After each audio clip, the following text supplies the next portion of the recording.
Bilasanmi, dunyodagi eng chaqqon futbolchilar gepard tezligiga deyarli teng tezlikda harakat qilishadi. Mana, jahon futbolidagi eng chaqqon 5 futbolchi. 5-raqamda Lamine Yamal, Barselonaning 18 yoshli fenomeni, allaqachon soatiga 35 kilometrga yaqin tezlikka erishmoqda. U chaqqonlik va porkovchalikni shunday uyg'unlashtiradiki, dribling paytida uni deyarli to'xtatib bo'lmaydi. Bunday tezlik o'smirda borligiga ishonish qiyin. 4-raqamda Vinicius Junior.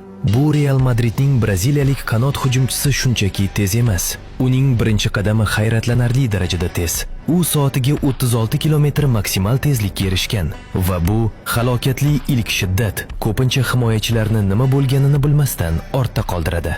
3-raqamda Kylian Mbappe. Bu fransuz yulduzi chaqmoqdek tezkor bo'lib, har qanday himoya chizig'iga dahshat soladi. Uning portlovchan tezlanishi haqiqatda ham dahshatli.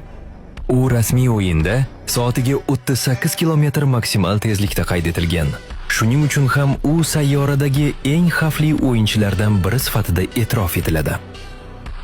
2-raqamda Erling Haaland. Manchester Cityning gol mashinasi nafaqat bahaybat holatga ega, uning tezligi ham kishini lol qoldiradi.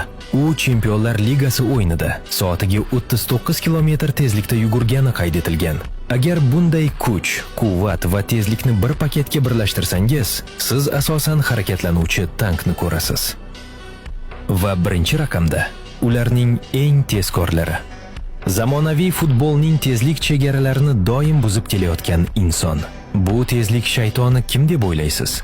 Javobingizni izohlarda qoldiring.